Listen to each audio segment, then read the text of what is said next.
episode 17. So first of all, we're joined by Karen Whitney, Hope Mers, and in a moment we'll introduce a special guest. We've talked a lot about facial rejuvenation, obviously. Specifically, we've talked about eyelid rejuvenation and what a powerful procedure or procedures, rejuvenating this portion of the eyes are. We've talked about fillers and skincare and Botox around the eyes. We spent some time talking about blepharoplasty, upper eyelid surgery. And today, Jill, maybe give a little wave. Jill is joining us, and she is a blepharoplasty patient. She also happens to be employed here. And but she's had a lot of different treatments, and our experts, Karen and Hope, today are going to kind of walk through the process of eyelid surgery, how she decided to have it done, her experience, results, and so forth. So I'm actually going to turn it over to Karen Whitney to get things started here, and we'll go from there. Thanks. By the way, Jill, thank you for being here with us, and I do appreciate it. I know that you're enthusiastic, so we're going to try to walk you through the process a little bit. So go ahead, Karen. Perfect. Jill, it's so great to see you. It's very strange not being in the office and seeing all of our coworkers. So when I'm doing a consult with patients, whether it's for a face or for eyes or really any procedure, one of the things I hear them grappling with is, when do I do something?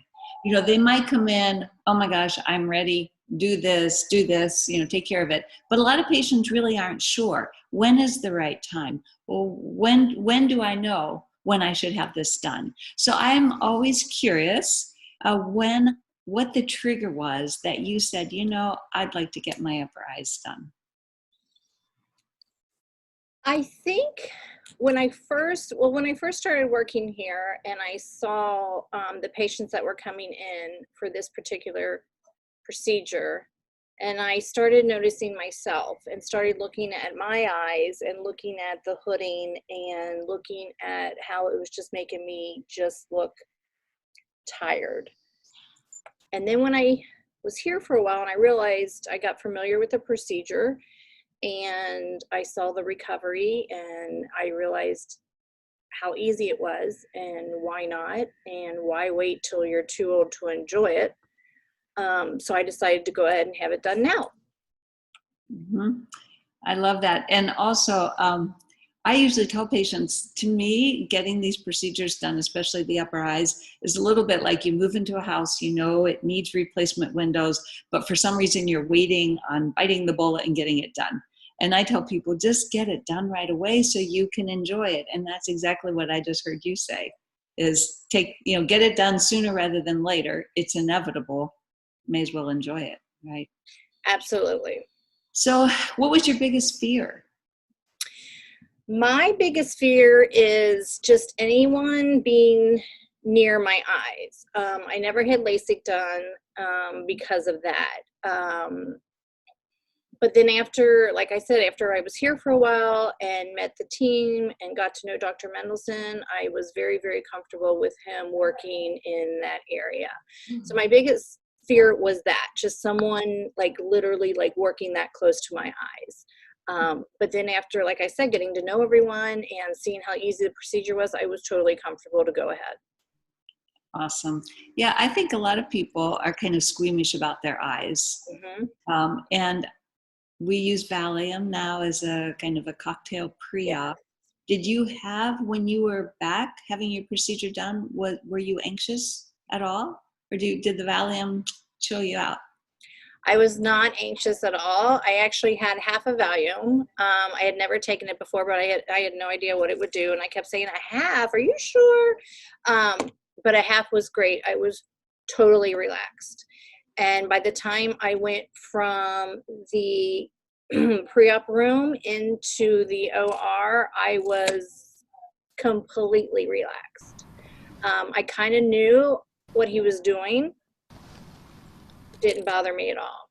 I was very familiar with the procedure, as all of our patients are, with pre-ops, and we're always here to answer all the questions. So I was very familiar, and it was very comfortable.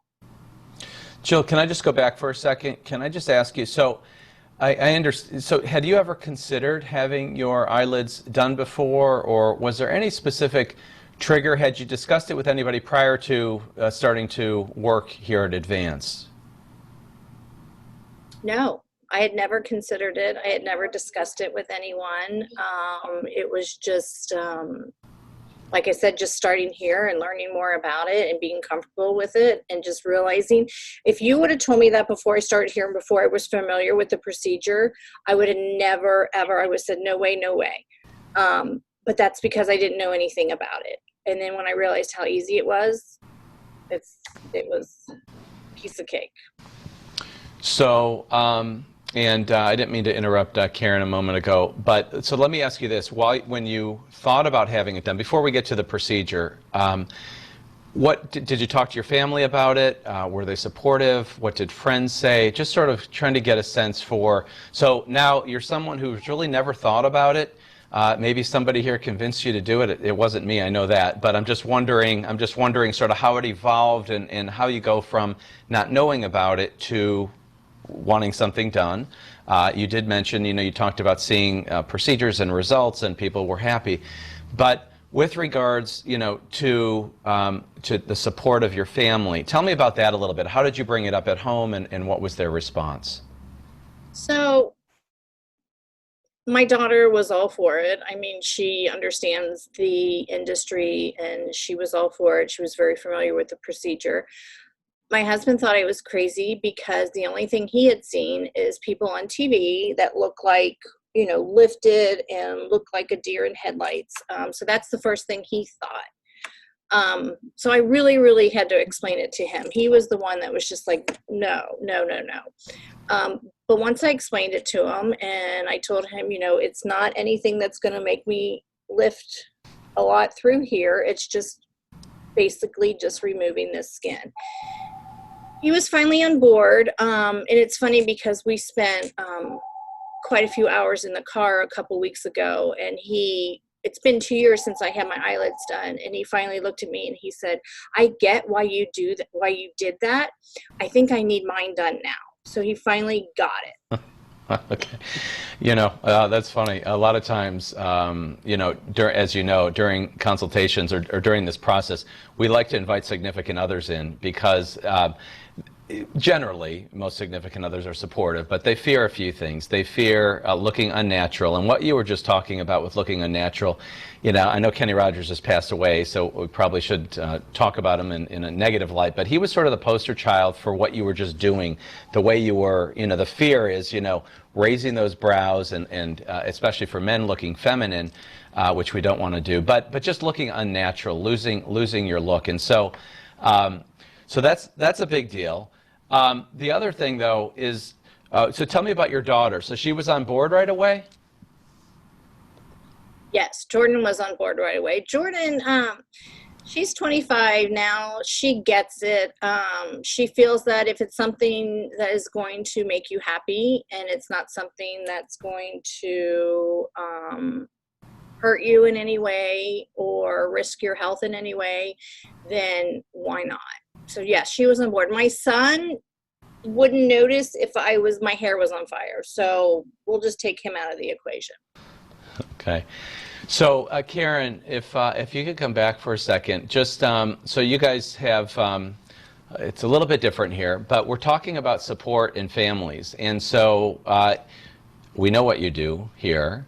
And we also know that your significant other, we know that Jerry had come through for his eyelids as well as some other procedures. So tell me, what were your fears or concerns, with Jerry desiring these treatments? I really had zero concerns for Jerry. I know the procedure's safe. I know he's going to look great. He's got very pretty blue eyes, and he wears glasses. And so the hooding that he had, while it wasn't severe, was really shadowing his eyes. And so to me, it was the most natural thing in the world for him to go ahead and take care of that. And it was such an easy procedure. I've followed patients and know what the process is. So I have to say, I really had no concerns whatsoever.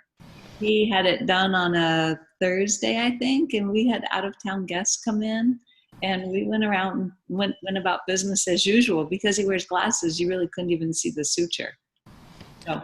Yeah, I know sometimes participating on this side, that sometimes there can be more fears. I don't know, but I was just sort of curious. Yeah.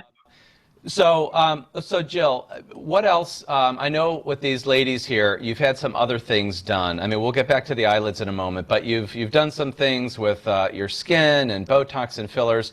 Maybe you can talk about that a little bit as well. So I have had, probably do, but I think everyone is, the whole world is. I have had Botox. I've had fillers under the eyes. I've had fillers in the upper cheek area. I've had fillers to help define my chin and in my marionette lines right here. I've also had microneedling, which I absolutely love. It's my favorite thing. I've had microneedling with PRP. I've also had PRP injections. Hope injected the PRP under my eyes, and I've had that done twice. Okay, so as we would describe, you're a user.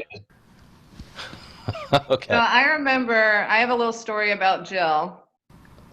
So for those of you who don't know this about me, I worked for a long time in burn care in the hospital, and then I was in a cosmetic medical outpatient dermatology practice, and then I joined Dr. Mendelsohn's team a couple years ago. And I was just there a couple months, and I was told, you know, we've got this opportunity to go on Liz Bonus, and Jill's going to be your model. And Jill was an excellent model. She does have procedural anxiety a little bit, I would say. I think you would agree, Jill. Yes. And so I prescribed her a Valium just so that she was, you know, calm throughout the procedure. And I was nervous going live and doing this procedure, and Jill was just so great, and she was so funny and welcoming, and we had a fun time with it. And I got to know her skin a little bit that day too, so she's always so great to be around. But we did that microneedling PRP on your skin, and I think I noticed a big difference after that first procedure with you, especially around the under eye and, you know, where you get those little crow's lines. So maybe you could tell a little bit about that. So as far as the under eye and these, a lot of my crow's lines right here, I can't get them all with Botox. Microneedling is a good procedure that you can do to get a lot of those fine lines that you really can't touch with Botox or a lot of the other procedures. But the under eye PRP was my favorite. It kind of took the place of fillers for a while. I really like that procedure also. Huge difference though, noticed whenever I get microneedling, within a week, it is just, my skin is amazing. I mean, huge difference. And people even stop and say, what are you doing to your skin? Yeah. Yeah, so I think that's great. And you know, a lot of the things that we're always talking about is how they complement each other. And so I just, you know, so taking care of your skin, non-surgical treatments with Botox and fillers and skincare are a big part of eyelid rejuvenation. So Jill, let's take you back then. So you're a little bit nervous, you have your Valium, and you're coming back to the operating room. Can you walk us through that process just a little bit from your perspective in terms of what you remember and until you maybe got to the recovery room? So I remember I was at work that day, and they said, we'll call you back when we're ready. And then all of a sudden it was go time. And I'm like, okay, I'm ready. No big deal. I'm fine. I washed my face, went back to the room, was getting ready, had my Valium, put on my little surgical shirt, was feeling very, very, very comfortable.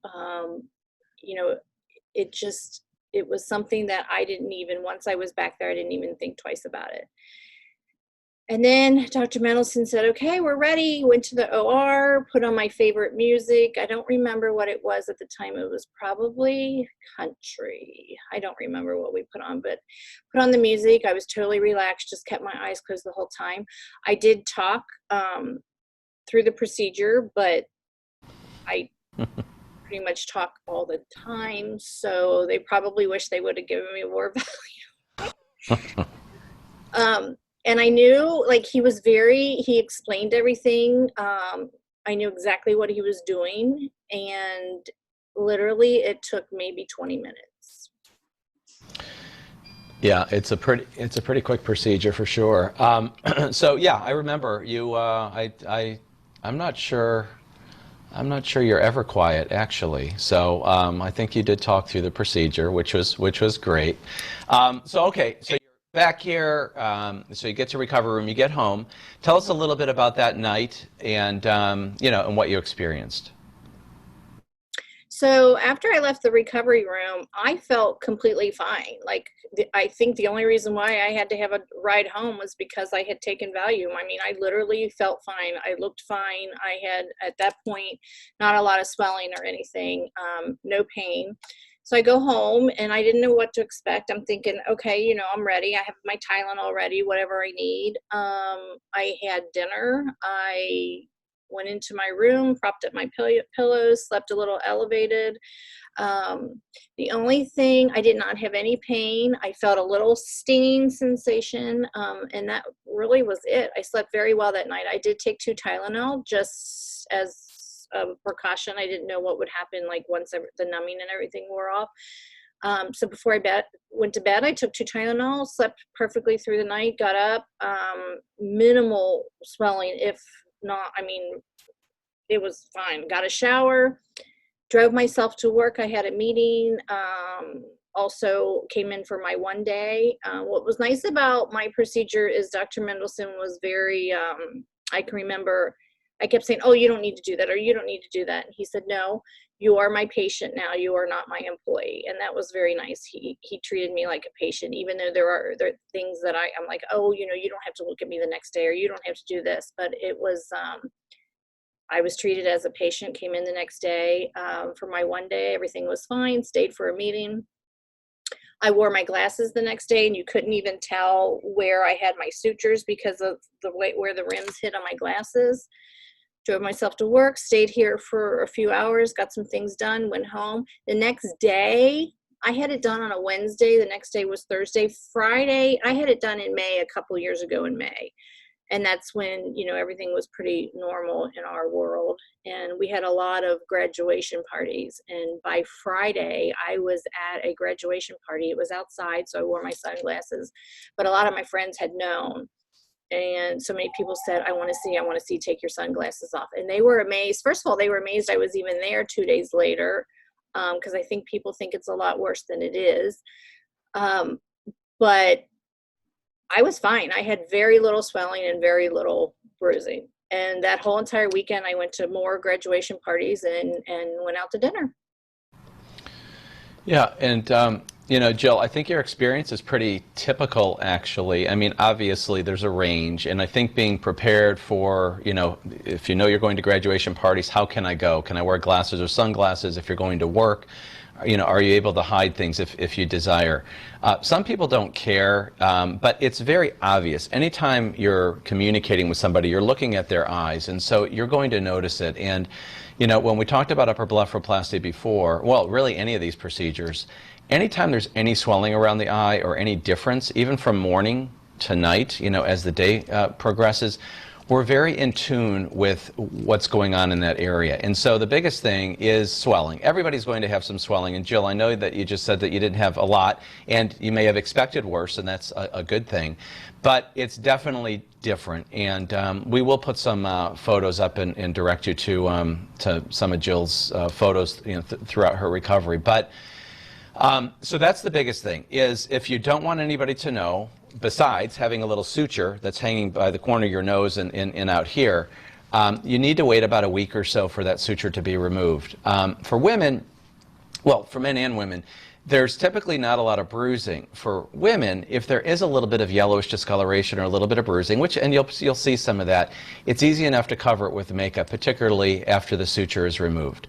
The other thing, though, Jill, and I don't know this if you experience this, but following your procedure along your cheek area, that's usually the area where swelling remains the longest, and even weeks later, there's still some noticeable difference. Did you see that at all in your recovery? I did not in my recovery. No, I did not notice any swelling underneath at all. Okay. And if I did, I probably liked it. Okay, right. Yeah, it depends. My cheeks look bigger. So let me ask you this then. So I know that probably many people probably knew, because you're so social, that you had this done. But tell me if you ran into people, or when you ran into people who maybe didn't know. Did anybody comment or say anything to you about anything about looking different or refreshed or any of those things? It wasn't that anyone said I looked different. It was more, what did you do? Your eyes look bigger, which my eyes are the same size, obviously. It opened up a whole new world, though, for me for makeup, because as you can see, like, I can do my eyeshadow and stuff now, and it's not going to be covered by the hooding. So I was wearing different makeup. People just thought I looked very refreshed, but not really like, oh my gosh, what did you do? You look so different. It was more natural, more, it's funny, people were complimenting me on my eyes a lot more after the procedure than before. And when I say my eyes, like the color, oh, I never noticed the color of your eyes. Well, I've had the same color eyes for 40-something years now, 50-something years. So it was just, they were just noticing them more. Mm-hmm. Yeah, I actually noticed your eyes more as well. Yeah. So, well, let's see. What else? Hope and Karen, any other thoughts regarding Jill's beautiful blue eyes? Well, I didn't know Jill prior to her having this done, but the before and afters, that is the main thing that I see, is that you can see the color of her eye more. In the after, you can see her beautiful blue eyes more. The other thing that I wanted to mention is that area, the upper eyelid, it's just so hard to improve that non-surgically. I know Karen will agree.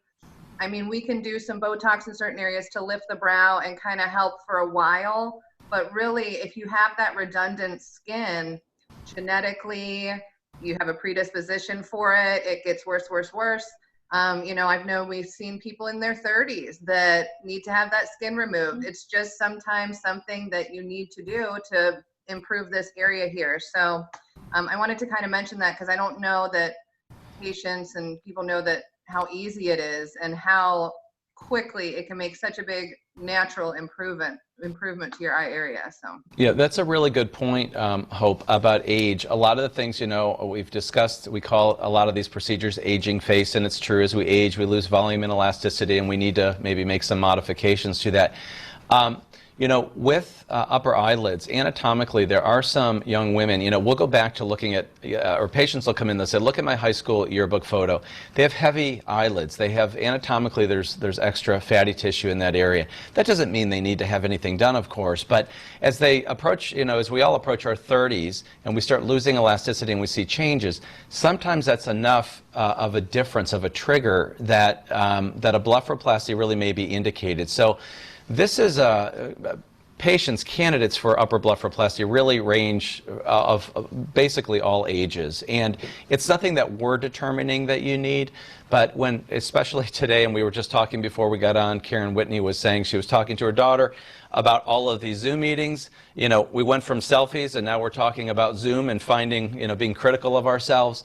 But often there's a trigger where we start to see changes, and the single best procedure anybody can have performed in their lifetime, I believe, is an upper blepharoplasty. So that's a good point, Hope. Karen, any thoughts? No, I'm just reminded of, I've got a handful of patients who are so meticulous about their skincare. They come in for Botox. We're doing a little bit of filler, and they really need an upper bleph. And it's so hard to, for a few of these people, it's so hard to push them over the edge. And then they'll come back and say, oh my gosh, I don't know what on earth I was waiting for. And, you know, it's a little bit frustrating sometimes, but we've all got, that's why I was curious about Jill's triggers, what made her finally pull the trigger, because it's a really funny thing to me when people don't say, "Oh my gosh, I'm just going to get this done." Patients. They'll see this and realize how simple it is, Jill. Yeah, how many patients have you guys seen, Hope and Karen, where patients come in and maybe they've come from a different practice where they've been treated with Botox and perhaps the Botox has just been too heavy?